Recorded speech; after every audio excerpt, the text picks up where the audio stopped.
Salut, c'est Cheikh Cissé, j'ai 24 ans. Je suis né en Côte d'Ivoire, précisément en Afrique de l'Ouest. Et je suis né d'un père qui s'appelle Cissé Abdelkader et d'une mère, Lassi Mariam. Et nous sommes une famille au nombre de 6 enfants, dont je suis le troisième. Et mes débuts ont commencé à Boaké, où mon père, n'ayant pas eu la chance de faire les arts martiaux, m'a transmis ce art-là. Et j'ai commencé tout d'abord par le Shotokan. C'est pareil au taekwondo, mais il y a juste des petits trucs qui différencient. Et vu que mon père était instituteur, en 2000, il a été affecté à Abidjan, une autre ville de la Côte d'Ivoire.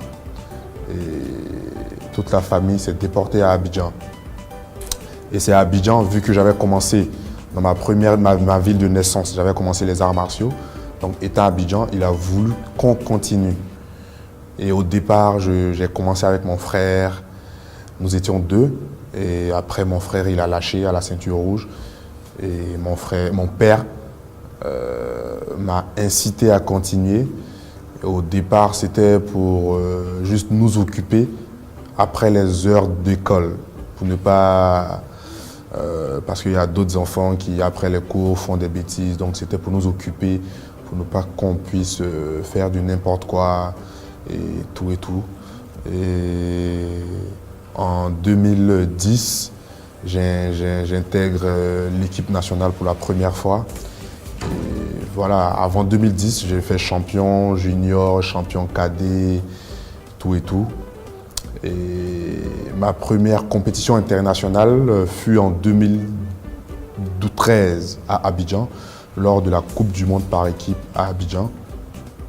Et voilà, avec la chance, tout et tout, avec mes entraînements, avec Dieu aussi, je fais partie des meilleurs de l'équipe où la Côte d'Ivoire finit vice-champion du monde par équipe. Et après ça, je continue avec le championnat d'Afrique, où je suis champion d'Afrique. Je continue avec les Jeux africains, où je suis champion des Jeux africains. Et voilà, et tout ça, ça s'est fait par de longues heures d'entraînement.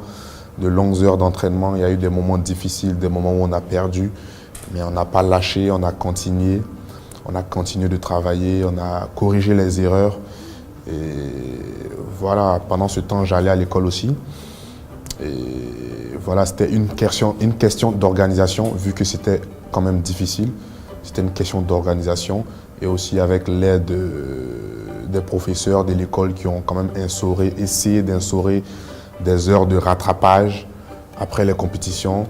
Et voilà, nous en sommes là. Je peux dire, parmi toutes ces victoires-là, il y a quand même 2 moments qui ont vraiment marqué l'histoire de mon sport.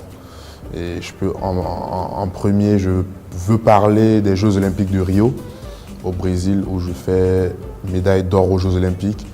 La première médaille d'or de l'histoire de la Côte d'Ivoire et la première médaille d'or de l'histoire du taekwondo africain. Et c'est d'abord ce moment-là qui m'a beaucoup marqué. Mais avant ça, il y avait les Jeux africains à Brazza en 2015, où je fais médaille d'or aux Jeux africains à Brazza.